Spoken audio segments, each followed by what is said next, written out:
Well, welcome back. Time for sports. Concord was on the verge of school history today. The Mountain Lions were playing in their first ever national semifinal with a shot at the national championship on the line, but a very tough opponent in Minnesota State stood in the way in Mankato. This game went down at Blakesley Field in the land of 1,000 lakes in Mankato. First quarter, Minnesota State getting on the board first. Ricky Lloyd is going to play action. He's going to roll out to his right and find Jeff Burns for the 21-yard score. They get a two-point conversion. Mavericks up 8-0. Still in the first, Lloyd is going to find Kyle Riggett deep down the left side, and he makes the grab for the 20-yard score. It's 15-0 Mavericks. Now second quarter, Minnesota State still rolling. Lloyd, play action, is going to find Connor Thomas, the running back, and he's going to punch it in from 7 yards out. Mavericks rolling at 22-0. But Concord would get things going. Ben Nestor, the Pikeview grad, could be playing in his final game. Nice move, gets to the outside for the 6-yard score, cutting the Mankato lead to 15. But just with 11 seconds left in the first half, Nick Percini is going to keep the ball, roll out, and get into the end zone. They would get another two-point conversion. Mavericks up 30-7 at the half. Now third quarter, Minnesota State's Thomas is going to take the handoff, break a couple tackles, and get into the end zone from 8 yards out. It's a 30-point Maverick lead, and they weren't done yet. Lloyd going to find the tight end Bryce Duncan in the back of the end zone for the 5-yard score. Minnesota State Mankato rolls in this one 47-13. Our Brett Hilbrand was in Mankato and has more as Concord's historical season comes to an end.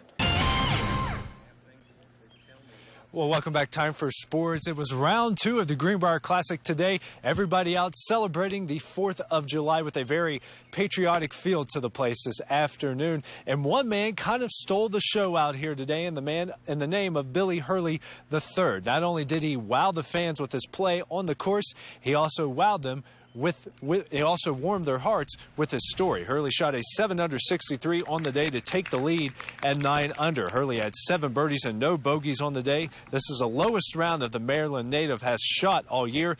The day is a very sweet for the fact that Hurley is a military man. Our Brett Hilbrand followed Hurley for most of the day and has more. Welcome everybody out here to Mitchell Stadium, site of this week's game of the week between Princeton and Bluefield. A year ago, these guys played in one heck of a matchup, and we're expecting a lot of drama going on tonight. The game a year ago, right here, actually in Princeton, was decided on the final play of the game, with the Tigers squeaking out a narrow win. Both teams are coming into this game at 1-0, and this time between these two, it's definitely going to be personal because there's more than just bragging rights on the line.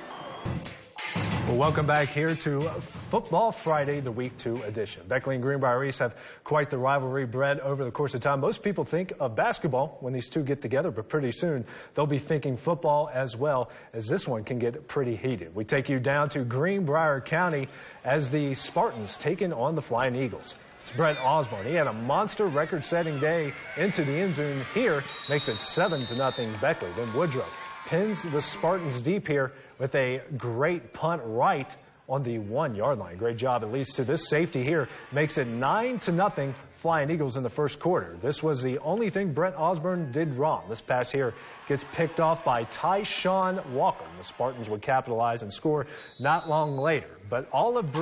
But it was all Brent Osborne in this one. 6 rushing touchdowns. He also kicks Beckley's extra points. That accounts for 42 of their 49 points. And the Flying Eagles win this one 49-12. It was Hall of Fame night at Garden Stadium as Liberty Raleigh traveled to Summers County. We pick up the action early in the third quarter. Liberty leading 12-1.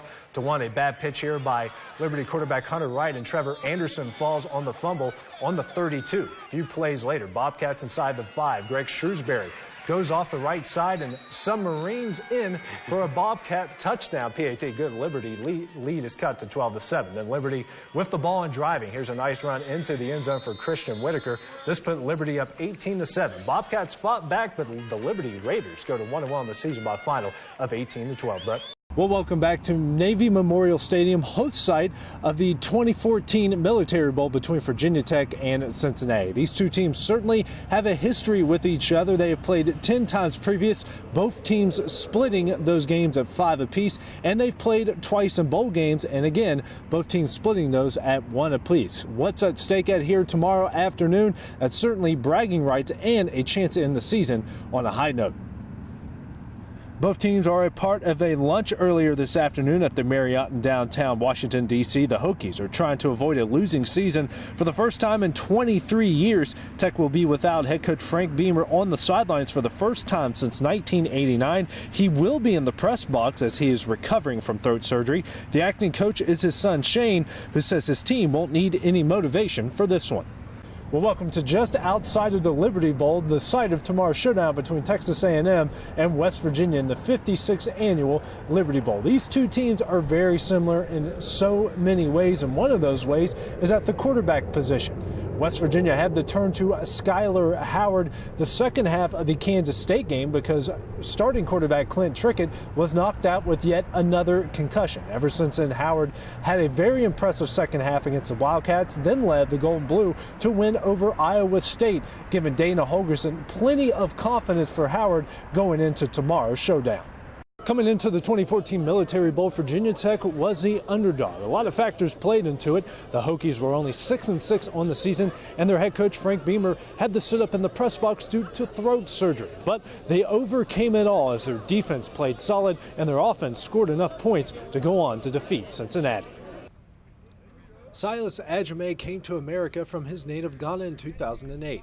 In an instant, his high school football coach noticed him and said he should try out for the team.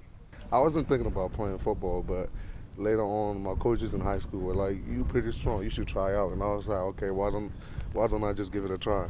Just one problem, he didn't know what football was or even how to play the game. The first time I saw the game on TV, I was like, "What the heck are they wearing?"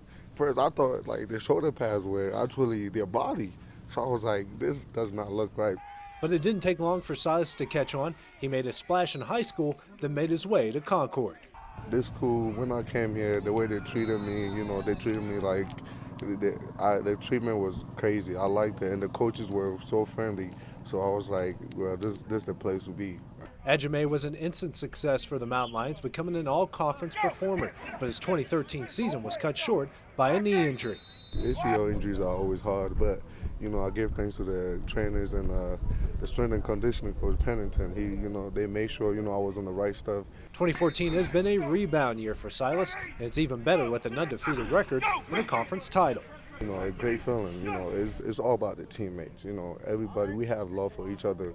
We don't look at stats. He enjoys football, but soccer is his first love. And if the men's coach would give a call for some spot duty, it would take a lot for him to turn down the offer. Oh yeah, if I drop some weight, I would definitely be able to play. I think I'll be able to play defense at least.